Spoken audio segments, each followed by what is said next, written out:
नमस्कार, 5 की बात में आपका स्वागत है। मैं हूं ताबिश हुसैन और शुरुआत बंगाल की सियासत से। नंदीग्राम से बीजेपी उम्मीदवार शुभेंदु अधिकारी ने आज पर्चा भरा। वो ममता बनर्जी के खिलाफ चुनाव लड़ रहे हैं। शुभेंदु ने कई मंदिरों में दर्शन किए, रोड शो कर उन्होंने अपनी ताकत दिखाई और फिर रैली की। रैली के बाद शुभेंदु पर्चा भरने गए। उन्होंने ममता सरकार पर जमकर निशाना साधा है और भरोसा जताया है कि वो चुनाव जीतेंगे।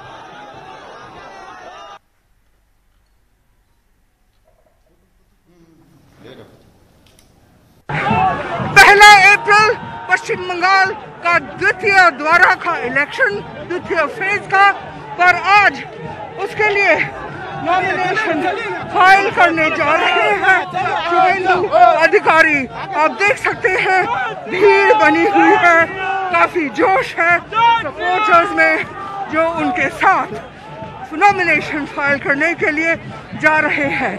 नंदीग्राम का इलेक्शन 1 तारीख पश्चिम बंगाल का सबसे गुरुत्वपूर्ण इलेक्शन, जहां पे मुख्यमंत्री ममता बनर्जी लड़ेंगी अपना पिछली बार का मंत्री के साथ शुभेंदु अधिकारी। बस आप सोच लीजिए, इतना बैनर, इतना फ्लैग, इतना पोस्टर, शुभेंदु का कैंपेन, और साथ में ममता बनर्जी अस्पताल से निकल रही हैं कैंपेन करने एक व्हीलचेयर में। ये जो दोनों दृश्य आप देखेंगे अब कुछ ही दिनों में, इसी पर भविष्य बनेगा पश्चिम बंगाल का। कौन जीतेगा, कौन हारेगा। एक कहानी है ना, डेविड और गोलायत। लड़ाई वैसे ही मात्रा का हो रही है पश्चिम बंगाल के लिए और उसके बीच नंदीग्राम के लिए। उस लड़ाई में कौन बनेगा डेविड और कौन रहेगा गलायत, यही अब देखने को बाकी है। पता चलेगा 2 मई। डीडी शंकर के साथ मोनादीपा बनर्जी, एनडीटीवी इंडिया। तो ममता बनर्जी घायल हैं और पिछली बार की अपनी सीट को छोड़कर इस बार नंदीग्राम से वो चुनाव लड़ रही हैं। सीधी चुनौती उन्होंने दी है और अब उनके सामने शुभेंदु अधिकारी ने भी आज पर्चा भर दिया है। बड़ी वहां पर तादाद में उनके समर्थक आज जुटे और एक रैली भी उन्होंने वहां पर निकाली। और आपको बताएं कि ममता बनर्जी के घायल होने के मामले में टीएमसी ने कोलकाता में विरोध प्रदर्शन भी किया है। टीएमसी कार्यकर्ताओं ने काली पट्टी लगाकर मार्च किया है। टीएमसी का आरोप है कि ममता बनर्जी पर जानबूझकर हमला किया गया।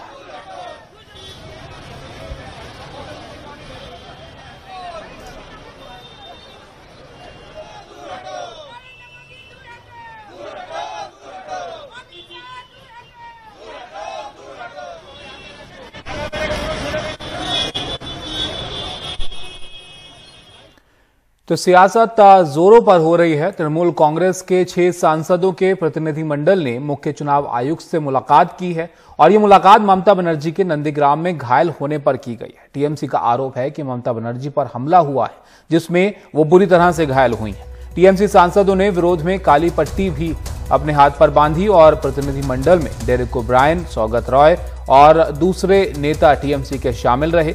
वहीं गुरुवार को कोलकाता में पार्टी के नेताओं ने अधिकारियों से मुलाकात की थी और आरोप लगाया था कि चुनाव आयोग कुछ भी नहीं कर रहा है, जबकि ममता बनर्जी पर हमला हुआ है।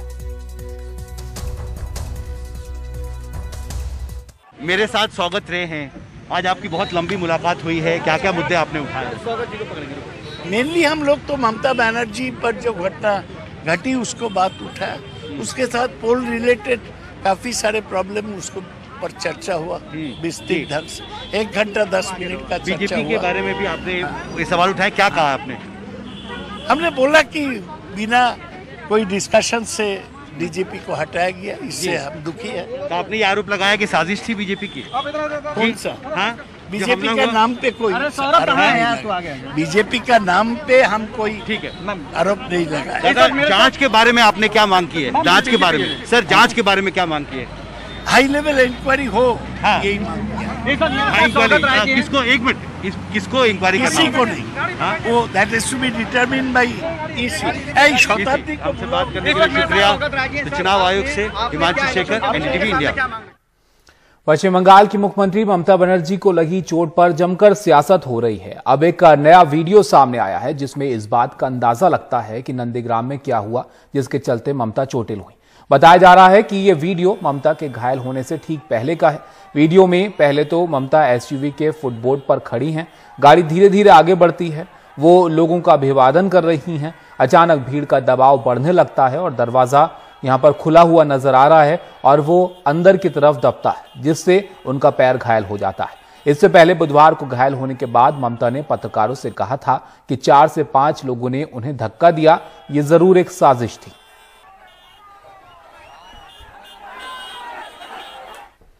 इस बीच ममता बनर्जी ने अस्पताल से एक वीडियो जारी किया है जिसमें उन्होंने हमले को जानबूझकर की गई साजिश जैसी कोई बात नहीं की है। हालांकि उन्होंने कहा कि लोग शांति बनाए रखें। ममता ने यह भी कहा कि वो 2 से 3 दिन में अस्पताल से वापस लौट सकती हैं और व्हीलचेयर से प्रचार भी कर सकती हैं। विशेष করে আমার যারা কর্মী ভাই বোনেরা আছেন এবং সাধারণ মানুষ আছেন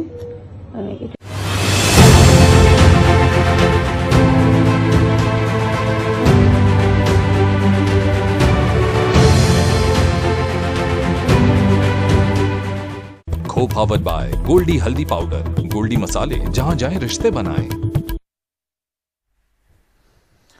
और बात किसान आंदोलन की करते हैं। टिकरी बॉर्डर पर किसान महीनों से जमे हैं। इस बॉर्डर के पास किसानों ने गर्मी की तैयारियां शुरू कर दी हैं। मौसम की मार से बचने के लिए किसान मजदूर पक्के मकान बना रहे हैं।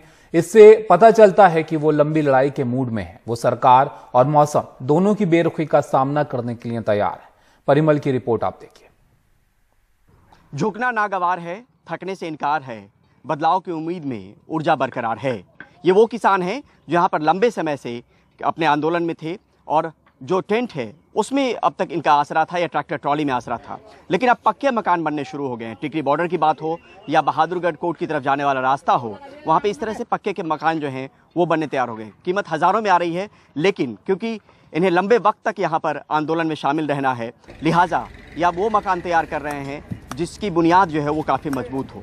इसके पीछे 2-3 वजहें भी गिनाई जा रही है। पहली वजह मौसम की बताई जा रही है कि मौसम 2-3 दिन पहले आंधी तूफान आया तो कई जो टेंट थे वो गिर पड़े, तो लिहाजा इन्होंने सोचा कि इस तरीके के पक्के मकान बनाए जाएं। दूसरी दलील ये दी जा रही है कि गांव में गेहूं की कटाई है तो ट्रैक्टर ट्रॉली को वहां जाना है। जो ट्रैक्टर ट्रॉली अब तक इनका बसेरा था वो ट्रैक्टर ट्रॉली गांव की तरफ रवाना हो जाएंगे तो फिर रहना मुश्किल हो जाएगा, ये रहेंगे कहाँ पर। लिहाजा इस तरीके के मकान जो है वो बनने शुरू हो गए हैं। और मकान के बारे में अगर आपको बताएं तो कीमत कहीं पे 20,000, कहीं पे 25,000 इस तरह की कीमत जो है वो आ रही है। लोग कई बार मिट्टी का जो वो है घोल है वो तैयार करते हैं और बीच में यहाँ पर देते हैं ईंटों के बीच में, लेकिन कई जगहों पे सीमेंटेड भी है, इसके ऊपर सीमेंट की भी लेप लगाई जाएगी। और हमने देखा कि ऐसे दर्जनों मकान जो हैं वो बनकर अब तक तैयार हो चुके हैं और लोग ये मन बना रहे हैं क्योंकि जब यहाँ पर लंबे समय तक रहना है और रहने का कोई ठिकाना नहीं होगा, क्योंकि जब ट्रैक्टर ट्रॉली नहीं रहेगी या मौसम की मार होगी तो इस तरह की सोच अपने आप आ जाती है मन में कि कोई जरिया निकाला जाए जिसके दम पर जो है यहाँ पर आंदोलन को मजबूती दी जाए। आंदोलन में टिके रहना बहुत ज़रूरी है क्योंकि यही सबसे बड़ी बात है जिसकी वजह से या तो आज भी इनको लेकर बातचीत का सिलसिला जो है वो लोगों के बीच में हो रहा है। सरकार भले बातचीत नहीं कर रही हो, लेकिन लोग जो है वो अब भी किसान आंदोलन को, चाहे वो तमाम बॉर्डर पे जो आंदोलन चल रहे हैं, उनकी चर्चा आज भी हो रही है। बड़ी वजह यह है कि आज तक ये यहाँ पर टिके हुए हैं और आगे अगर टिके रहना है तो इनको एक आसरा चाहिए, इनको एक छत चाहिए और छत को लेकर पक्के के मकान जो है वो बनाए जा रहे हैं। जगह जगह हमने देखा कि कई जगहों पे सीमेंटेड वॉल जो है, जो ईंट की जुराई हो रही है वो सीमेंट के जरिए हो रही है। यहाँ पर ये बता रहे हैं कि जो जुराई की जा रही है वो मिट्टी से की जा रही है, ऊपर से सीमेंट का घोल उस पर लगाया जाएगा। तो इसके पीछे दलील भी ये दी जा रही है ताकि ये जो मकान है वो ठंडा रहेंगे, ठंडक रहेगी, क्योंकि गर्मी जो है वो आ चुकी है। और यहाँ पर यह भी समझना जरूरी है कि यहाँ पर कोई लेबर का खर्चा नहीं लग रहा है, मिस्त्री का कोई खर्चा नहीं लग रहा है, सिर्फ सामान का खर्च इनको देना पड़ रहा है, क्योंकि लेबर और मिस्त्री ये लोग खुद हैं। जो किसान खेतों में हल चलाता है उन्हीं के बीच का आदमी जो है वो कोई ईंट पहुँचाने का काम कर रहा है, कोई जो है घोल बना रहा है, कोई उसी में जिसकी एक्सपर्टीज है, जो मिस्त्री के तौर पे इस तरह के काम अपने गाँव में भी करता रहा है, वो यहाँ पर काम कर रहे हैं। यानी उनका एक भी पैसा इन लोगों को नहीं चुकाना है। वो आपस के लोग हैं, लेकिन आपको ईंट खरीदने के पैसे देने पड़ेंगे, दरवाजा लग रहा है उसके पैसे देने पड़ेंगे, ऊपर जो छत डाली जा रही है फूस की, जिसको छप्पर कहते हैं, वो उसको बनाने का जो कॉस्ट है वो देना पड़ रहा है। कई लोग ये भी बता रहे हैं कि वो गांव से लेकर आ रहे हैं, उस तरह की जो फूस है, जो छप्पर उस पर डाला जा रहा है, वो गांव से लेकर आ रहे हैं। तो तमाम चीज़ों के पीछे मकसद सिर्फ एक है कि इस आंदोलन को मजबूती देना, और मजबूती अपने इरादों के दम पर देना, ताकि पक्के मकान होंगे तो इरादे पक्के हैं, जीत की उम्मीद लिए ये फिलहाल यहाँ पर हैं, और इस तरह के मकान बनाने की कोशिश और कवायद का सिलसिला जो है वो लगातार जारी है। फिर से अगर आपको बताएं तो दर्जनों मकान इस तरह के बन चुके हैं, और भी कई लोग इसको बना रहे हैं, क्योंकि जो ट्रैक्टर ट्रॉली में ये रह रहे थे, वो ट्रैक्टर ट्रॉली अब गांव की तरफ इनको भेजना पड़ेगा, क्योंकि परिवार भी चलाना ज़रूरी है और आगे की लड़ाई भी लड़नी ज़रूरी है। तो लिहाजा इस तरह के पक्के मकानों के बनाने का सिलसिला जो है वो टिकरी बॉर्डर पर हो या बहादुरगढ़ के आसपास के इलाकों में जो कोर्ट जाने का रास्ता हो वहाँ पर हो, तो लगातार ये सिलसिला जो है वो चल रहा है। बहादुरगढ़ से परिमल कुमार, एनडीटीवी इंडिया। तो कई महीनों से आंदोलन पर जो किसान हैं वो बैठे हुए हैं। आपने देखा टिकरी बॉर्डर, उसके बाद आपको सिंगू बॉर्डर का हाल दिखाते हैं। सिंगू बॉर्डर पर डटे कुछ किसान अब पक्की ईंटों से घर बनाने में जुटे हुए हैं। किसान आंदोलन के समर्थन में टिकरी के साथ सिंगू बॉर्डर पर भी विरोध प्रदर्शन लगातार जारी है और गर्मी भी लगातार बढ़ रही है, और ऐसे में ऐसा लग रहा है कि इसे देखते हुए किसानों ने पक्के मकान बनाने शुरू किए हैं।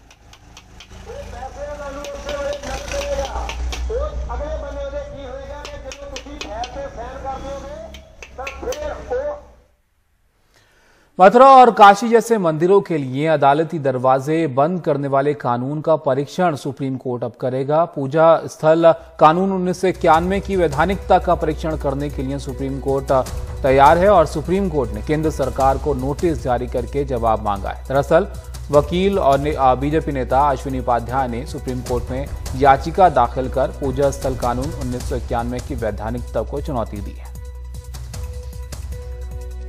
इस पर बात करने के लिए आशीष हमारे साथ जुड़ गए हैं, उनके पास चलते हैं जानकारी के लिए। आशीष, बताइए इस मामले के बारे में और इस याचिका के बारे में, इसमें क्या सवाल उठाए गए?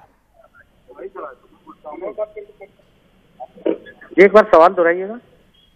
आशीष, मामला सुप्रीम कोर्ट में अब पहुंचा है, इस पूरे मामले के बारे में विस्तार से आपसे जानना चाहेंगे, और साथ ही इस याचिका के बारे में भी, इसमें क्या मुद्दे उठाए गए?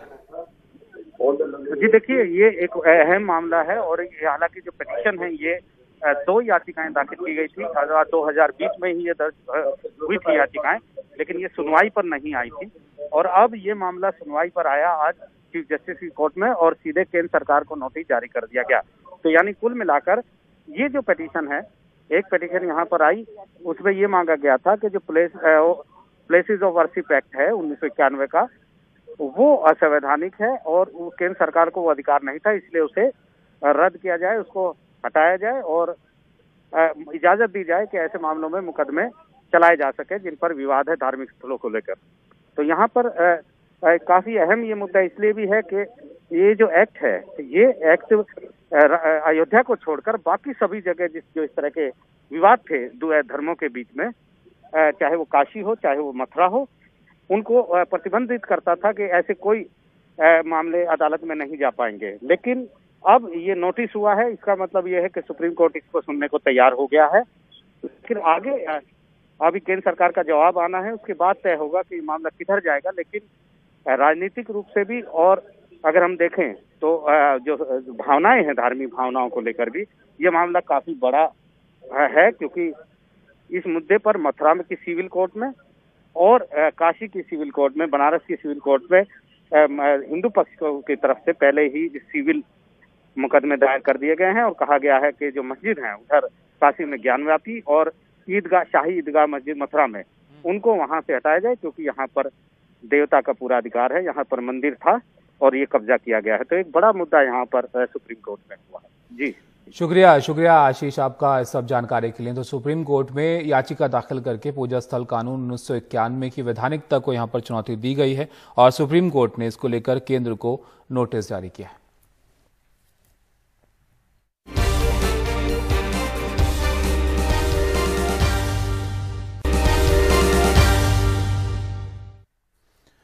और अब बात कोरोना की। महाराष्ट्र समेत कुछ राज्यों में कोरोना के बढ़ते मामलों ने चिंता को फिर से बढ़ा दिया। गुरुवार को महाराष्ट्र में कोरोना के 14,000 से ज्यादा नए मामले सामने आए, जबकि राजधानी मुंबई में एक दिन में 1500 से ज्यादा मामले सामने आए हैं।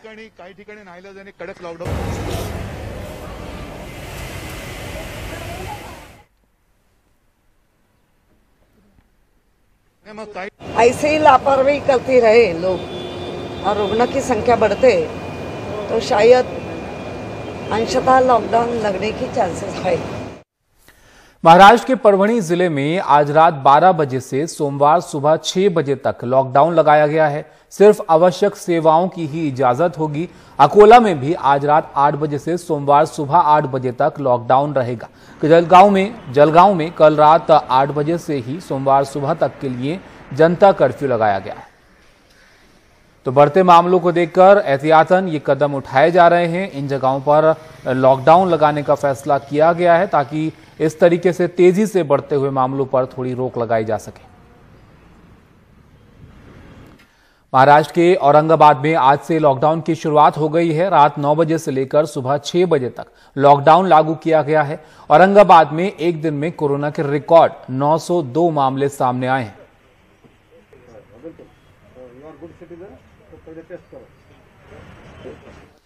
आप देखिए, देश में कोरोना के 23,285 नए मामले सामने आए। वहीं 117 लोगों की मौत हुई है। कल की तुलना में कोरोना के मामले 2% बढ़े हैं। स्वास्थ्य मंत्रालय के मुताबिक देश में जिन 10 जिलों में सबसे ज्यादा कोरोना के केस हैं, उनमें 8 जिले महाराष्ट्र में हैं।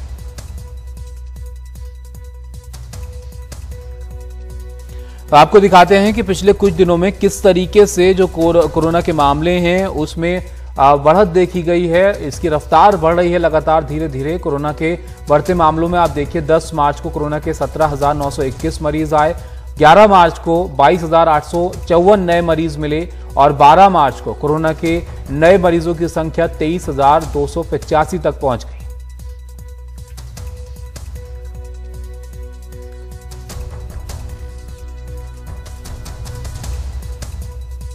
तो एक बार फिर से कोरोना के बढ़ते मामलों ने चिंता को बढ़ा दिया है, जिसको लेकर तमाम कदम महाराष्ट्र में उठाए जा रहे हैं। लेकिन जो सबसे ज्यादा मामले आ रहे हैं उसमें आपने देखा ज्यादातर जिले जो हैं वो महाराष्ट्र के ही यहां पर हैं।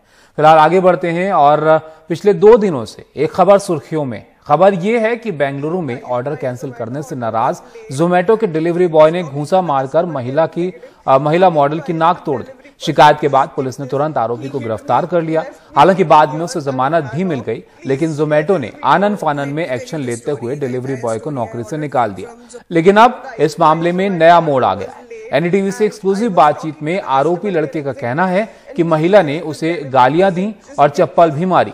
लड़के का यह भी दावा है कि महिला की नाक पर चोट भी उसी की गलती से लगी थी। हालांकि उस महिला ने एनडीटीवी से बातचीत में इन आरोपों को पूरी तरह से बेबुनियाद बताया।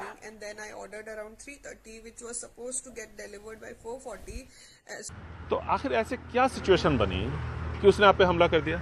Around 4:46 the delivery person came, but अगर हम 59 मिनट्स कैलकुलेट करें तो he should be there by 4:31, क्योंकि 3:32 को ऑर्डर प्लेस हुआ था। तो बंदा 4:46 पे आया।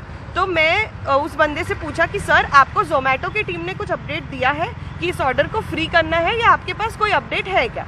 तो वो आते ही वो इतना ज़्यादा रूड था। ही वॉज लाइक, मैडम मुझे ये सब कुछ पता नहीं है, आप अपना देख लो, मेरा टाइम वेस्ट मत करो यहाँ पे, मुझे मेरा पैसा दो, मुझे यहाँ से जाना है। मैंने कस्टमर केयर को फिर से बोला कि आपका बंदा आके मुझ पे चिल्ला रहा है, विच इज़ वेरी रॉन्ग, तो आप प्लीज़ कुछ कीजिए। तो उन्होंने बोला कि मैडम आप वेट कीजिए, हम उसको कॉल कर रहे हैं। यही सेम चीज़ मैंने डिलीवरी बॉय को भी बोला कि देखो, मुझे जोमेटो टीम ने ऐसा बोला है कि आप वेट कीजिए, वो आपसे बात करेंगे। तो सर आप प्लीज़ वेट कीजिए, वो आपको कॉल कर रहे हैं।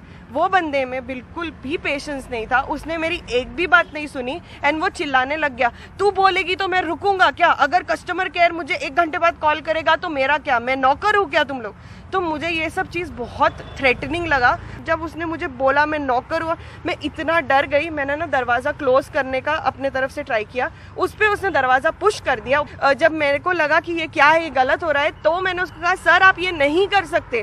तब उसने मुझे मुक्का से मारा और ये सब पूरा विदिन 2 मिनट्स के अंदर हुआ है। एंड आप मुझे बताइए सर, अगर उसका गलती नहीं था तो मेरे जगह वो चिल्ला सकता था ना, वो लोगों को बोल सकता था कि मैडम मुझे गाली दे रही है, मैडम मुझे चप्पलों से से मार रही है। और दूसरी बात यह है कि चप्पल फेंकने की जो बात हो रही है कि आपने उसको चप्पल मारा। सर मैंने उसको चप्पल बिल्कुल भी नहीं मारा है। और आप देखिए इसमें कि जोमेटो में काम करने वाले और आरोपों में घिरे डिलीवरी बॉय कामराज का क्या कहना है, उनसे बात की है नेहाल किदवई ने। Item was late because of the road issue and the traffic issue. I have explained her and I have requested her sorry and for the apology. And I told her, Madam, don't complain. It will affect my work. I told. There is a slipper stand nearby the door. Slipper stand, chappal stand. She had taken the chappals and started beating me. And I was totally shocked. Because she started in chappals, so I was totally shocked. Then she threw shoes also on me, and when she was started beating in slippers for my safety, I have hit her hand, and in her hand she was wearing a ring. That ring hit her nose, and the injury was happened in the nose, on the top of the nose, and I'm saying I didn't punch her.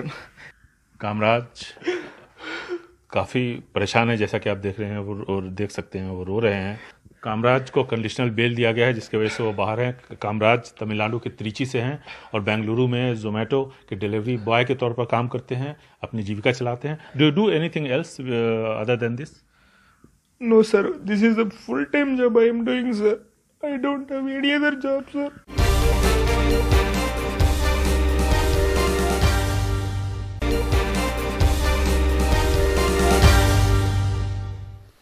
Mukesh Ambani के घर के पास मिली संदिग्ध car और gelatin मामले की जांच कर रही एनआईए की टीम आज एक बार फिर मनसुख हिरेन की बिल्डिंग के पास पहुंची है। टीम ने वहां पर लगे सीसीटीवी कैमरे और आसपास के इलाके का मुआयना किया।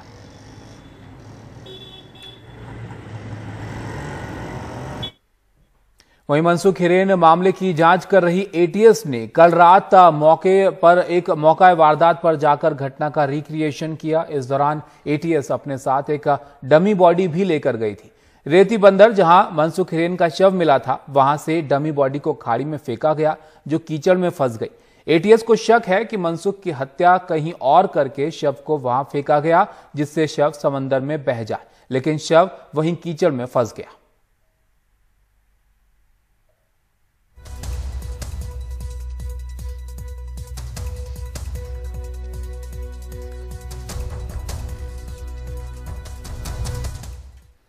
अब खबर फरीदाबाद से। दिल्ली से सटे हरियाणा के फरीदाबाद के बदखल फ्लाईओवर के पास एक केमिकल बनाने वाली फैक्ट्री में आग लग गई है और मौके पर दमकल की 4 से 5 गाड़ियां वहां पर पहुंची हैं, लेकिन अभी तक आग पर काबू नहीं पाया गया है।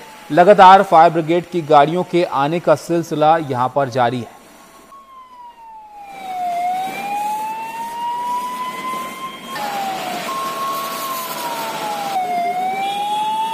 ये कोई केमिकल की फैक्ट्री है। इसके अंदर अभी आध घंटे पहले आग की सूचना मिली थी, जिसके ऊपर तुरंत फायर ब्रिगेड को सूचित करके और मौके पर आग को काबू करने की कोशिश की जा रही है। कारणों का अभी कोई भी ज्यादा मालूम नहीं उसका है। अभी तो सिर्फ आग बुझाने के अंदर ही वो है। किसी के हताहत होने की कुछ खबर ना, अभी तक कोई ऐसी बात नहीं। दिल्ली में 25 मार्च से घर घर राशन देने की शुरुआत की जाएगी। दिल्ली सरकार ने मुख्यमंत्री घर घर राशन योजना के तहत सीमापुरी इलाके में 100 घरों में पहली खेप में राशन पहुंचाकर इस योजना को लॉन्च करेगी। इसके बाद 1 अप्रैल से नई दिल्ली और बल्लीमरान इलाकों में डोर स्टेप डिलीवरी शुरू की जाएगी। दिल्ली सरकार के खाद्य आपूर्ति मंत्री इमरान हुसैन ने विभाग के अधिकारियों से Delhi state civil supply corporation limited और Delhi state consumer cooperative store limited को सीमापुरी सर्किल में 100 घरों को चिन्हित करने का निर्देश दिया है।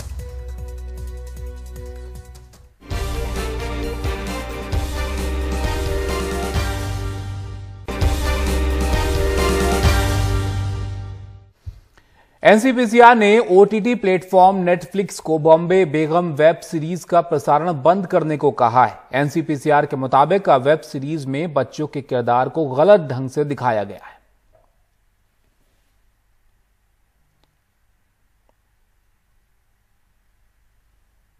अमेजॉन प्राइम की वेब सीरीज तांडव के बाद अब गाज गिरी है नेटफ्लिक्स की वेब सीरीज बॉम्बे बेगम्स पर। एनसीपीसीआर यानी कि national commission for child protection of child rights ने बृहस्पतिवार को नेटफ्लिक्स को एक नोटिस भेजा जिसमें इस वेब सीरीज को तुरंत बंद करने की मांग की गई है। उनके मुताबिक ये वेब सीरीज बच्चों पर गलत असर डालेगी। इस नोटिस में एनसीपीसीआर ने यह भी कहा है कि नेटफ्लिक्स को 24 घंटे के अंदर एक डिटेल्ड एक्शन रिपोर्ट देनी है और अगर वो ऐसा करने में नाकामयाब होते हैं तो उनके ऊपर कानूनी कार्रवाई की जाएगी।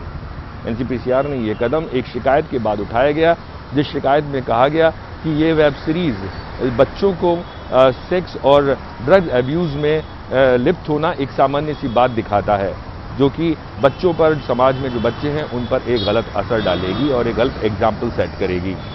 ये जो वेब सीरीज है इसको डायरेक्ट किया है बोरनीला चैटर्जी और अलंकृता श्रीवास्तव ने और इस वेब सीरीज में मुख्य भूमिकाएं निभाई हैं पूजा भट्ट और शाहना गोस्वामी ने। मुंबई से प्रशांत सिसोदिया, एनडीटीवी इंडिया के लिए।